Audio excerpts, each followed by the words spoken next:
반년째 멈춰선 둔촌주공이 정상화 기로에 섭니다. 오늘은 부동산부 서청석 기자와 함께 둔촌주공 재건축 사업 관련한 이야기 나눠보도록 하겠습니다. 안녕하세요. 네, 안녕하세요.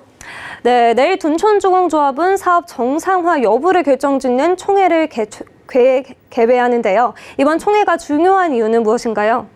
네, 말씀해 주신 것처럼 반년째 공사가 중단된 둔촌주공이 내일 총회를 통해서 사업 정상화 기로에 서게 되는 건데요. 이날 둔촌주공조합은 총회를 개최해서 새로운 집행부의 선출과 공사비 증액, 상가 문제 해결 등과 관련된 안건들을 상정할 예정입니다. 공정률이 50%가 넘는 상황에서 공사 중단이라는 파행을 겪으면서 자칫 사업이 자초할 수 있었는데요. 시공단과 조합이 극적으로 합의를 보면서 사업 정상화에 길이 생긴 겁니다. 이번 총회에서 시공단과 조합이 합의한 내용들이 상정될 경우 시공단은 오는 17일 즉각 공사를 재개한다는 입장이고요. 반대의 경우엔 공사 재개 시기는 불투명합니다. 네, 시공단이 조합과 합의한 사항들을 하나라도 빼고 이행할 시 공사 재개는 없다, 이렇게 못 박았는데요. 구체적으로 어떤 내용들을 합의한 건가요? 네, 먼저 지난 조합과 맺은 5천억 원가량의 공사비 증액건을 인정하라는 겁니다. 조합 집행부가 바뀌는 과정에서 공사비 증액 합의가 불공정하다며 조합이 이를 수용하지 않겠다고 했는데요. 이 부분을 수용해달라는 겁니다. 또한 현재 공사 재개의 가장 큰 걸림돌 중 하나인 상가 분쟁 문제를 해결하는 조건도 있는데요. 조합 집행부가 바뀌는 과정에서 둔촌주공조합은 기존 PM사와의 계약을 취소하고 새로운 PM사와 계약을 맺으면서 PM사 간 분쟁이 생긴 겁니다. 이번 총회에서 지난 조합 집행부가 맺은 PM사와의 계약을 철회하고 기존 PM사와의 계약을 복구한다는 내용의 안건을 상정할 예정인데요. 상가 분쟁 문제를 이를 통해 문제를 해결하려고 하는 걸로 보입니다. 새 집행부 출범, 공사비 증액 인정 등은 쉽게 상정이 유력한데요. 상가 분쟁의 경우 PM사 간 갈등도 있기 때문에 공사 재개의 마지막 변수가 될 걸로 보입니다. 네, 쉽게 설명하면 현재 상가 계약을 취소하고 이전 계약을 복구한다는 건데 이렇게 되면 새로운 계약을 맺은 상가 단체에서 반발이 있었을 것 같아요. 반발은 없었나요?